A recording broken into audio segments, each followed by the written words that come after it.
Hello everyone, I welcome you all to this incredible platform of Indologus. आज की इस video में हम इकोनॉमिक्स जीके का पार्ट सेकंड वीडियो डिस्कस करने वाले हैं। I have included all the vital questions in this video which can be important from your examination point of view. Moreover, मैंने इस वीडियो में आपके लिए कुछ प्रीवियस ईयर क्वेश्चंस जो various competitive exams like SSC, banking exams और कुछ UPSC के प्रीलिम्स के क्वेश्चंस भी इस वीडियो में डिस्कस किए हैं। तो देखिए, हम बिल्कुल बेसिक से हाई लेवल क्वेश्चंस तक जाएंगे, तो आप इस वीडियो को एंड तक ज़रूर देखिएगा। So let's start this. Our first question is, the Reserve Bank of India, that is RBI, was nationalized in which year? Right answer हो जाएगा इसके लिए ऑप्शन नंबर बी 1949। तो 1949 में रिजर्व बैंक ऑफ इंडिया, जिसको सुप्रीम बैंक और the apex bank of India भी कहा जाता है, इसका नेशनलाइजेशन हुआ था। The Reserve Bank of India was nationalised with the effect from 1 जनवरी 1949 को ये नेशनलाइज हुआ था on the basis of Reserve Bank of India Act of 1948 या फिर Transfer to Public Ownership Act of 1948 भी हम इसे कह सकते हैं। This is also important for your exam, so option B 1949 will be the right answer. Next question, NITI, that is national institution for transforming India Aayog, came into existence on. Right answer हो जाएगा इसके लिए ऑप्शन नंबर सी 1 जनवरी 2015 को NITI Aayog existence में आया था। तो अगर हम बात करें इसकी जुरिस्डिक्शन की, so it comes under the government of India. अगर हम बात करें नीति आयोग के हेडक्वार्टर्स की, तो they are located in New Delhi. Current में चेयरपर्सन है नरेंद्र मोदी, क्योंकि जो नीति आयोग है इसके चेयरपर्सन मेनली प्राइम मिनिस्टर होते हैं और करंट में हमारे प्राइम मिनिस्टर श्री नरेंद्र मोदी हैं, तो चेयरपर्सन नीति आयोग के नरेंद्र मोदी हैं। और अगर हम बात करें फाउंडर की, तो एनडीए पार्टी ने इसे फाउंड किया था। So NDA stands for national democratic alliance और इसके ऑब्जेक्टिव्स हैं participation in the economic policy making process by the state governments of India. Next question, primary emphasis during the second plan was laid on the development of। Right answer हो जाएगा इस question के लिए option number B basic and key industries. तो देखिए, primary जो emphasis यानी कि दबाव डाला था सेकंड 5 ईयर प्लान ने, तो बेसिकली इंडस्ट्रीज के ऊपर दबाव डाला गया था हमारे सेकंड 5 ईयर प्लान में। अगर हम बात करें सेकंड 5 ईयर प्लान की ड्यूरेशन की, तो 1956 से लेकर 61 तक हमारा सेकंड 5 ईयर प्लान चला था और इसने बेसिकली इंडस्ट्रीज़ के ऊपर फोकस किया था। इंडस्ट्रीज़ को भी अगर हम और गहराई से देखें, तो बेसिक एंड की इंडस्ट्रीज़ के ऊपर मेनली फोकस किया गया था। बेसिक और की इंडस्ट्रीज़ ऐसी इंडस्ट्रीज़ होती हैं जो बड़ी इंडस्ट्रीज़ के लिए रॉ मटेरियल्स प्रिपेयर करती हैं। जैसे एग्जांपल के लिए आप ले सकते हैं आयरन एंड स्टील इंडस्ट्री, क्योंकि देखिए आयरन और स्टील को बनाने वाली इंडस्ट्रीज़ को हम आयरन एंड स्टील इंडस्ट्रीज़ कहेंगे। और आयरन और स्टील से बहुत ज़्यादा यूटेंसिल्स बनते हैं, चेयर टेबल वगैरह भी बनाए जाते हैं, तो वो बड़ी इंडस्ट्रीज़ में बनाए जाते हैं। तो उनके लिए जो रॉ मटेरियल प्रिपेयर करती हैं वो बेसिक और की इंडस्ट्रीज़ होती हैं। तो आगे देख लेते हैं इंपॉर्टेंट पॉइंट्स में। The second plan focused on the development of the public sector and the rapid industrialisation के ऊपर फोकस किया। The plan followed the Mahalanobis model. तो महलनोबिस मॉडल के ऊपर हमारा सेकेंड 5 ईयर प्लान बेस्ड था। An economic development model developed by the Indian statistician Prasanta Chandra Mahalanobis in 1953 में इन्होंने ये मॉडल बनाया था और इसलिए सेकेंड 5 ईयर प्लान को महलनोबिस मॉडल के नाम से भी जाना जाता है। अगर हम बात करें फर्स्ट 5 ईयर प्लान की, तो फर्स्ट 5 ईयर प्लान को हैरोड एंड डॉमर मॉडल के नाम से जाना जाता है। You have to remember this also. So next question, how many banks were nationalised in the year 1969 in India. तो राइट आंसर हो जाएगा ऑप्शन नंबर ए 14। तो 14 बैंक्स नेशनलाइज्ड किए गए थे इन the year 1969। So in 1969, the government of India nationalized 14 major private banks. One of the big banks was the Bank of India. तो bank of India एक बड़ा bank था जिसको नेशनलाइज किया गया था। इसके अलावा इसको इंक्लूड करके 14 मेजर प्राइवेट बैंक्स को नेशनलाइज किया गया था 1969 में। और बात करें 1980 की, तो 6 प्राइवेट बैंक्स को नेशनलाइज किया था 1980 में। Next question, human poverty index, that is HPI in HDR यानी कि ह्यूमन डेवलपमेंट रिपोर्ट HDR में HPI को कब इंक्लूड किया गया था या फिर कब लॉन्च किया गया था for the first time? So human poverty index in HDR was launched for the first time in which year? Right answer हो जाएगा ऑप्शन नंबर सी, 1997 में ह्यूमन पॉवर्टी इंडेक्स को HDR यानी कि ह्यूमन डेवलपमेंट रिपोर्ट में include किया गया था for the first time. Option C will be the right answer. The human development index is the statistic composite index of life expectancy, education, per capita income indicators, which is used to rank countries into 4 tiers of human development. तो ये HDI जो report बनती है तो इसके under HPI को 1997 में first time include किया गया था और ये बेसिकली कंट्रीज़ को डिवाइड करती है on the basis of development. Next question, who was the chairman of the first finance commission? Right answer हो जाएगा option number C, K C Neogy. So K C Neogy was the chairman of our first finance commission. तो the first finance commission was constituted by the vice presidential order dated 22/11/1951 under the chairmanship of K C Neogy on 6 April 1952. अगर हम बात करें finance commission की तो इसे constitute किया जाता है by the president of India under the article 280 of the constitution के under. So next question, the iron and steel plants of Rourkela and Durgapur were conceived under the. Right answer हो जाएगा option number B, second 5 year plan. तो second 5 year plan के under ही जो राउरकेला और दुर्गापुर में जो आयरन एंड स्टील प्लांट्स लगे हैं इनको कंसीव किया गया था. अगर हम बात करें राउरकेला की तो Rourkela iron and steel plant ये लोकेटेड है ओडिशा में और दुर्गापुर ये लोकेटेड है वेस्ट बंगाल में. The second 5 year plan's period was 1956 to 61. The Rourkela steel plant was set up in collaboration of German firm in 1961. तो 1961 में इसे बनाया गया था राउरकेला को के स्टील प्लांट को विद कोलैबोरेशन विथ जर्मनी. तो जर्मनी के साथ कोलैबोरेट करके बनाया गया था. आपने ये भी याद रखना है, इस फॉर्म में भी क्वेश्चंस पूछे जाते हैं एग्जाम्स में. तो देखिए दुर्गापुर स्टील प्लांट ये वेस्ट बंगाल में लोकेटेड है. Was launched with assistance of British firms and it started in 1956 और इसे ब्रिटिश फर्म के साथ मिलकर बनाया गया था दुर्गापुर स्टील प्लांट को. अगर बात करें भिलाई स्टील प्लांट की तो झारखंड में लोकेटेड है.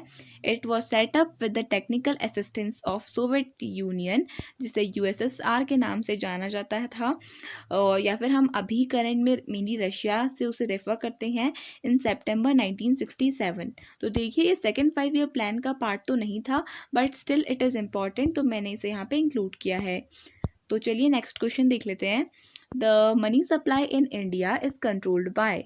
राइट आंसर हो जाएगा option number B, the Reserve Bank of India.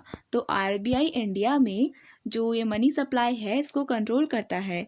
The Reserve Bank of India RBI controls the money supply in India. The RBI has control over the monetary policy of India. तो RBI के पास जो control होता है उसके पास power होती है over the monetary सब policies within the country.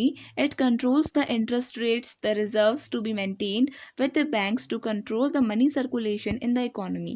तो वेरियस बैंक्स का इंटरेस्ट रेट वगैरह भी चेक करता है RBI और इसके अलावा जो मनी सर्कुलेशन है हमारी इकोनॉमी में that is completely governed bye RBI. इसलिए RBI को बैंक्स ऑफ द बैंक्स के नाम से भी जाना जाता है. बैंक्स ऑफ द बैंक्स ये भी आपने याद रखना है. बैंक्स ऑफ द बैंक्स और the supreme bank of the country and the apex bank of the country. Next question, which is the oldest stock exchange of Asia? Right answer हो जाएगा option number A, Bombay stock exchange. तो Bombay stock exchange is the oldest was the oldest stock exchange of Asia. India के साथ साथ Asia का भी oldest stock exchange था Bombay stock exchange. तो BSE limited also known as the Bombay stock exchange is an Indian stock exchange. It is located on Dalal street in Mumbai में ये located है. इसका एस्टैब्लिशमेंट 1875 में हुआ था by the cotton merchant Premchand Roychand ने किया था. He was a cotton merchant, a Jain businessman. It is the oldest stock exchange in Asia and also the 10th oldest in the world. तो वर्ल्ड का 10th ओल्डेस्ट और India का oldest stock exchange है BSE. Next question, VAT, that is value added tax, has been introduced on the recommendation of which commission? Right answer हो जाएगा इसके लिए option number A, L K commission. तो L K commission के recommendation में value added tax को introduce किया था इंडिया में in the year 2005। So earlier in 2005 the value added tax was introduced on the recommendation of the report of the indirect taxation enquiry committee which was headed by L K Jha, इसलिए इसे L K Jha commission के नाम से भी जाना जाता है। और 1978 में ये इनडायरेक्ट टैक्सेशन इंक्वायरी कमेटी बिठाई गई थी और 2005 में ये वैट वैल्यू एडेड टैक्स को इंडिया में इंट्रोड्यूस किया गया था। देखिए वैल्यू एडेड टैक्स एक टाइप का टैक्स होता है जो किसी भी इंस्ट्रूमेंट या फिर किसी भी हम कह सकते हैं ऑब्जेक्ट के प्रोडक्शन से लेकर उसके फाइनल रिटेलिंग प्राइस तक उसकी वैल्यूज़ में जो भी एडिशन होता है और उस फिर जो उसका ओवरऑल प्राइस बनता है, तो इस प्रोसेस में जितना भी बीच में वो मनी का सप्लाई वगैरह होता है, जो भी वैल्यूज़ ऐड होती हैं in terms of money, we consider that as VAT. So अभी हम इसके बारे में एक लास्ट में क्वेश्चन है तो उसमें डिस्कस करेंगे अबाउट वैट। तो नेक्स्ट क्वेश्चन देख लेते हैं। The government of India has established NITI Aayog to replace which among the following?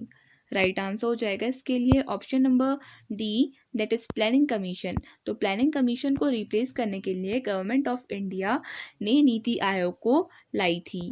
तो देखते हैं। The planning commission was an institution in the government of India which formulated India's 5 year plans बनाता था, formulate करता था planning commission among other functions.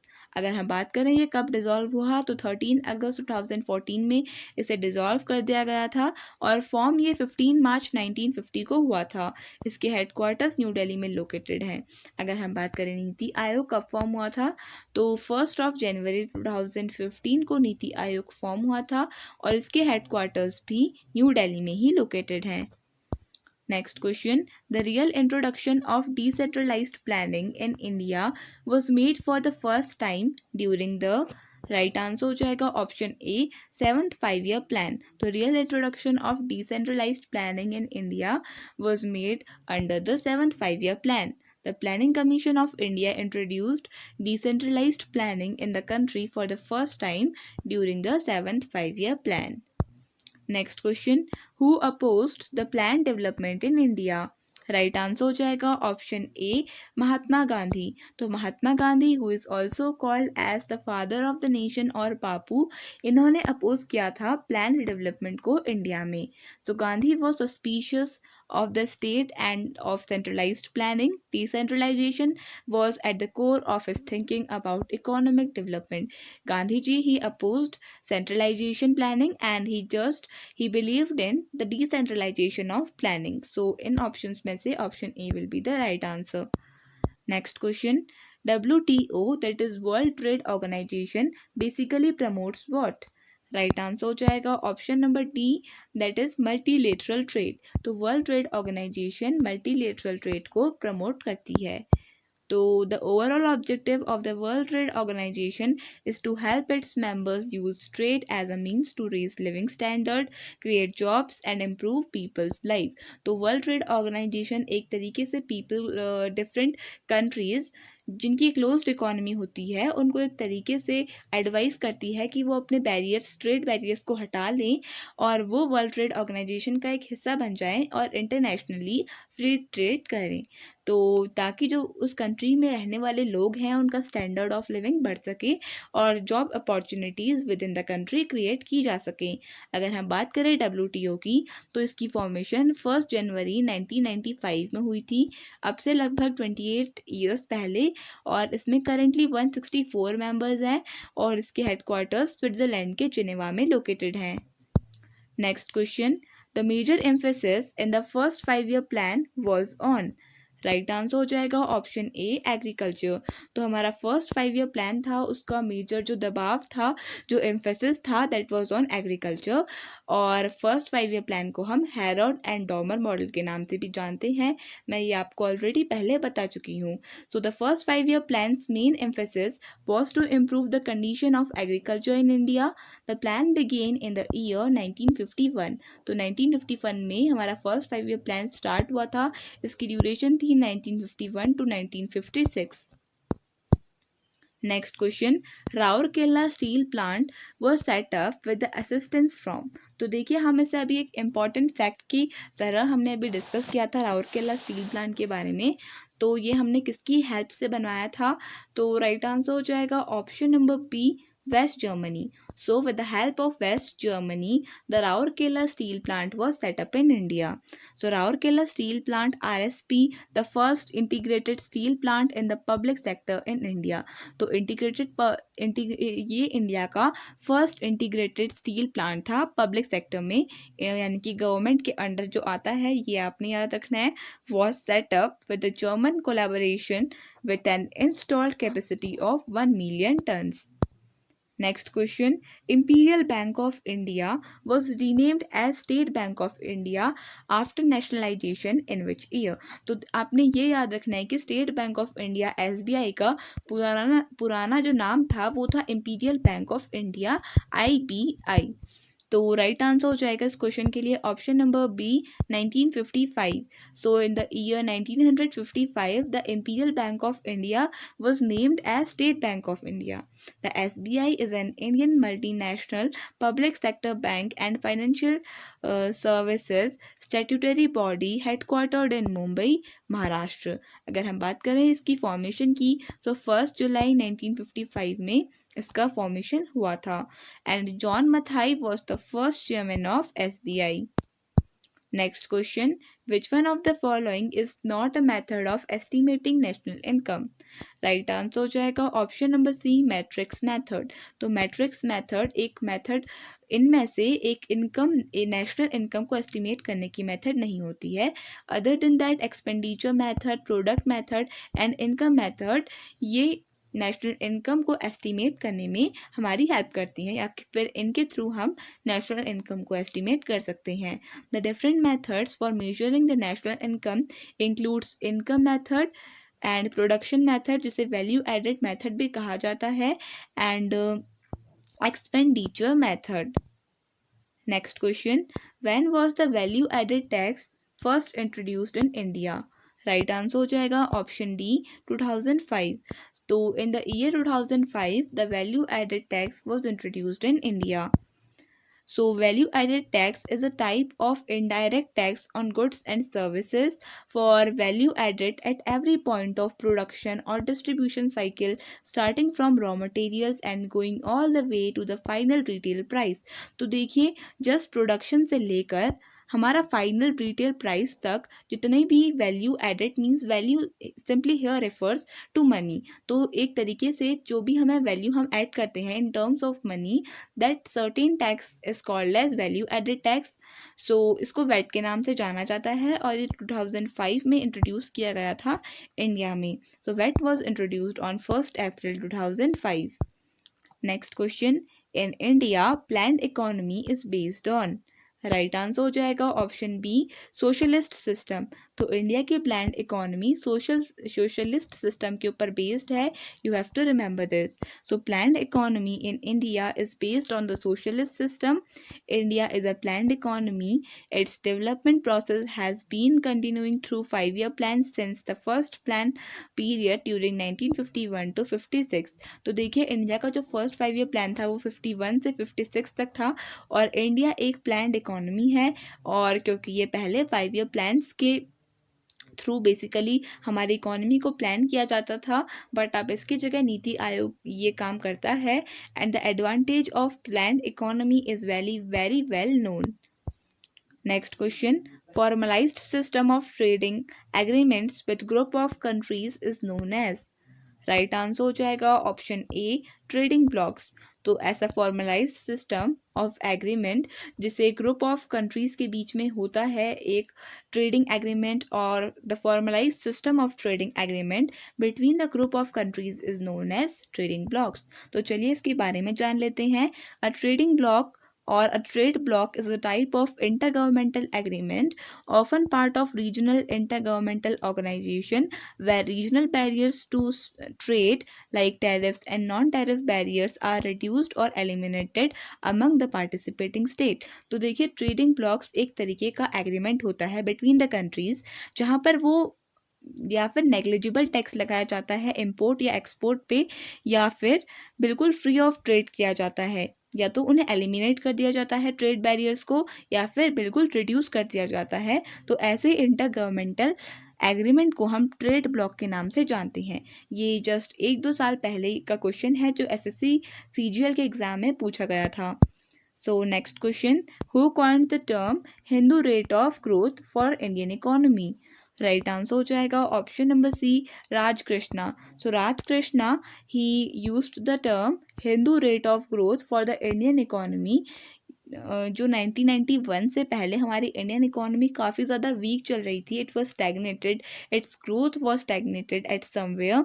सो इस term को define करने के लिए हिंदू रेट ऑफ ग्रोथ का जो वर्ड है इसको यूज़ किया था, इस टर्म को यूज़ किया था राज कृष्णा ने। The Hindu rate of growth is a term referring to the low annual growth rate of the economy of India before the economic reforms of 1991. The term was coined by the Indian economist Raj Krishna.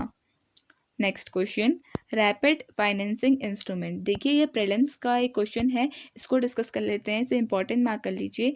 Rapid financing instrument and rapid credit facility are related to the provisions of lending by which one of the following. तो देखिए ये एक तरीके की landing है, यानी कि एक तरीके से किसी भी टाइप का फाइनेंशियल असिस्टेंस प्रोवाइड करना, तो ये इनमें से कौन यूज़ करता है इन टर्म्स को? राइट आंसर हो जाएगा option B, IMF, that is International Monetary Fund, uses these terms for lending like rapid financing instrument and rapid credit facility. The rapid financing instrument RFI, it is the lending facility of the International Monetary Fund IMF which provides rapid financial assistance, provide करता है countries को। अगर हम बात करें IMF की managing director की, तो Kristalina Georgieva is the current managing director of IMF। IMF के हेडक्वार्टर्स वॉशिंगटन DC USA में लोकेटेड हैं और इसकी इस्टेब्लिशमेंट 1944 में हुई थी। यहाँ पर ये दिख नहीं रहा होगा, सो 1944 में IMF was established. Next question, which bank was established in India at Calcutta under the European management in 1770? Right answer हो जाएगा option C, bank of Hindustan. तो bank of Hindustan was the first bank of our country और इसको कैलकाटा में बनाया गया था by the European management in 1770। तो फॉर्मेशन 1770 में हुई थी, हेडक्वार्टर्स कोलकाता में लोकेटेड है, और इसे कब डिफंक्शन किया गया था? तो 1832 में it was defunctioned. Next question, in India, which one of the following compiles information on industrial disputes, closures and layoffs in factories employing workers? तो ये भी एक prelims का question है, आप इसे mark कर लीजिए, because many of you were saying that please bring some previous year questions which were asked in the recent exams, so I have included these questions. तो हमसे पूछा गया है कि इनमें से ऐसी कौन सी ऑर्गेनाइजेशन है जो इन्फॉर्मेशन को कंपाइल करती है, एक जगह इकट्ठा करती है, किसके ऊपर बेस्ड? इंडस्ट्रियल डिस्प्यूट्स, क्लोजर्स के ऊपर बेस्ड जो इन्फॉर्मेशन है उसे कौन कंपाइल करती है इंडिया में? सो राइट आंसर हो जाएगा option C, labour bureau. So Labor Bureau compiles all these information related to industrial disputes closure in India.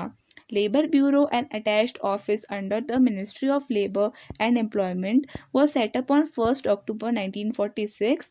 It is entrusted with the work of compilation, collection, analysis, and dissemination of statistics on different aspects of labor. And Labor Bureau has two main wings stationed in Shimla and Chandigarh. तो शिमला और चंडीगढ़ में इसके basically दो main wings हैं India में, और इसकी establishment 1 अक्टूबर 1946 में हुई थी। तो बेसिकली आपने ये इन्फॉर्मेशन याद रखनी है। So with this we completed our this video. I hope you like the video. अगर आपको वीडियो पसंद आई तो वीडियो को लाइक कर दीजिएगा और चैनल को सब्सक्राइब कर दीजिएगा। Thank you so much for watching this video and I wish all the best for your exams.